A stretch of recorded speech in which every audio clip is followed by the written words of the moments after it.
السلام علیکم ناظرین، میرے چینل منتخب احادیث میں آپ سب کا استقبال ہے۔ حضرت ابو ہریرہ رضی اللہ عنہ سے روایت ہے کہ رسول اللہ صلی اللہ علیہ وسلم نے ارشاد فرمایا، ایمان کی 70 سے زیادہ شاخیں ہیں، ان میں سب سے افضل شاخ لا الہ الا اللہ کا کہنا ہے، اور ادنا شاخ تکلیف دینے والی چیزوں کا راستہ سے ہٹانا ہے، اور حیا ایمان کی ایک اہم شاخ ہے۔ اعوذ باللہ السمیع العلیم من الشیطان الرجیم، بسم اللہ الرحمن الرحیم۔ حضرت ابو بکر رضی اللہ عنہ سے روایت ہے کہ رسول اللہ صلی اللہ علیہ وسلم نے ارشاد فرمایا، جو شخص اس کلمہ کو قبول کرے جس کو میں نے اپنے چچا ابو طالب ان کے انتقال کے وقت پیش کیا تھا اور انہوں نے اسے رد کر دیا تھا، وہ کلمہ اس شخص کے لیے نجات کا ذریعہ ہے۔ بسم اللہ الرحمن الرحیم۔ حضرت ابو ہریرہ رضی اللہ عنہ سے روایت ہے کہ رسول اللہ صلی اللہ علیہ وسلم نے ارشاد فرمایا، اپنے ایمان کو تازہ کرتے رہا کرو۔ عرض کیا گیا، یا رسول اللہ، ہم اپنے ایمان کو کس طرح تازہ کریں؟ ارشاد فرمایا، لا الہ الا اللہ کو کثرت سے کہتے رہا کرو۔ بسم اللہ الرحمن الرحیم۔ حضرت جابر بن عبداللہ رضی اللہ عنہ سے فرماتے ہیں کہ میں نے رسول اللہ صلی اللہ علیہ وسلم کو یہ ارشاد فرماتے ہوئے سنا، تمام اذکار میں سب سے افضل ذکر لا الہ الا اللہ ہے، اور تمام دعاؤں میں سب سے افضل دعا الحمدللہ ہے۔ ترمذی کی حدیث ہے۔ بسم اللہ الرحمن الرحیم۔ حضرت ابو ہریرہ رضی اللہ عنہ فرماتے ہیں، رسول اللہ صلی اللہ علیہ وسلم نے ارشاد فرمایا، جب کوئی بندہ دل کے اخلاص کے ساتھ لا الہ الا اللہ کہتا ہے تو اس کلمہ کے لیے یقینی طور پر آسمان کے دروازے کھول دیے جاتے ہیں، یہاں تک کہ یہ کلمہ سیدھا عرش تک پہنچتا ہے، یعنی فوراً قبول ہوتا ہے، بشرطے کہ وہ کلمہ کہنے والا کبیرہ گناہوں سے بچتا ہو۔ بسم اللہ الرحمن الرحیم۔ حضرت یعلا بن شداد رضی اللہ عنہ فرماتے ہیں کہ میرے والد حضرت شداد رضی اللہ عنہ نے یہ واقعہ بیان فرمایا، اور حضرت عبادہ رضی اللہ عنہ جو کہ اس وقت موجود تھے اس واقعہ کی تصدیق فرمائی کہ ایک مرتبہ ہم لوگ نبی کریم صلی اللہ علیہ وسلم کی خدمت میں حاضر تھے۔ رسول اللہ صلی اللہ علیہ وسلم نے دریافت فرمایا، کوئی اجنبی غیر مسلم شخص تو مجمع میں نہیں؟ ہم نے عرض کیا، یا کوئی نہیں؟ ارشاد فرمایا، دروازہ بند کر دو۔ اس کے بعد ارشاد فرمایا، ہاتھ اٹھاؤ اور کہو لا الہ الا اللہ۔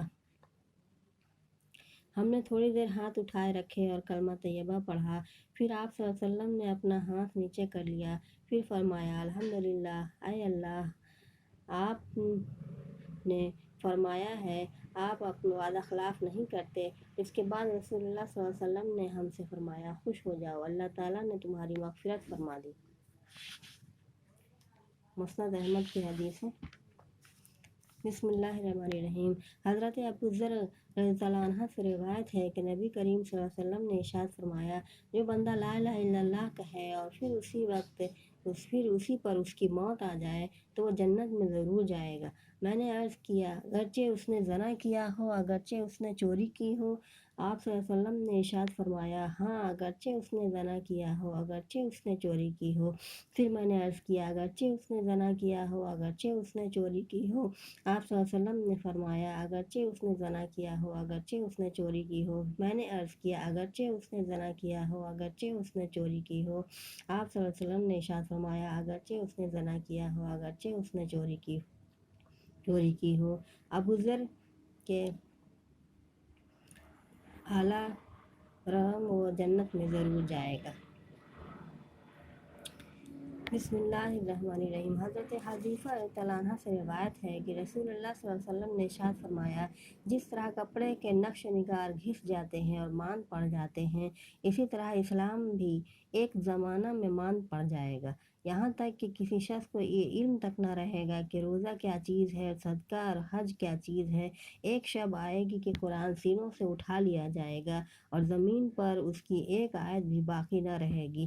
متفرق طور پر کچھ بوڑھے مرد اور کچھ بوڑھی عورتیں رہ جائیں گی جو یہ کہیں گے کہ ہم نے اپنے بزرگوں سے یہ کلمہ لا الہ الا اللہ سنا تھا، اس لیے ہم بھی یہ کلمہ پڑھ لیتے ہیں۔ حضرت حذیفہ رضی اللہ عنہ کے شاگرد صلہ نے پوچھا، جب انہیں روزہ، صدقہ اور حج کا بھی علم نہ ہوگا تو بھلا صرف یہ کلمہ انہیں کیا فائدہ دے گا؟ حضرت حذیفہ حضرت عنہا نے اس کا کوئی جواب نہ دیا۔ انہوں نے 3 بار یہی سوال دہرایا۔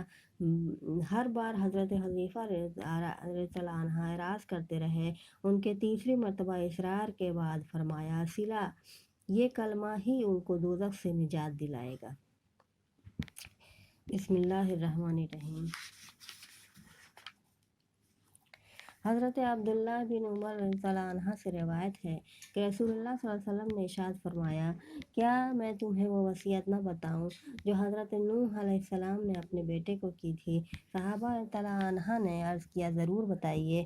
فرمایا، ارشاد فرمایا، حضرت نوح علیہ السلام نے اپنے بیٹے کو وصیت میں فرمایا، میرے بیٹے، تم 2 کام کرنے کی وصیت کرتا ہوں تم کو میں 2 کام کرنے کی وصیت کرتا ہوں اور 2 کام سے روکتا ہوں۔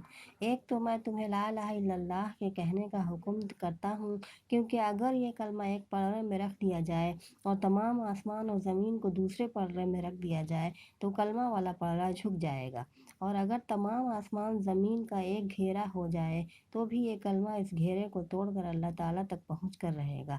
دوسری چیز جس کا حکم دیتا ہوں وہ سبحان اللہ العظیم و بحمدہ کا پڑھنا ہے، کیونکہ یہ تمام مخلوق کی عبادت ہے اور اسی کی برکت سے مخلوقات کو روزی دی جاتی ہے۔ اور میں تم کو 2 باتوں سے روکتا ہوں، شرک سے اور تکبر سے، کیونکہ یہ دونوں برائیاں بندہ کو اللہ تعالیٰ سے دور کر دیتی ہیں۔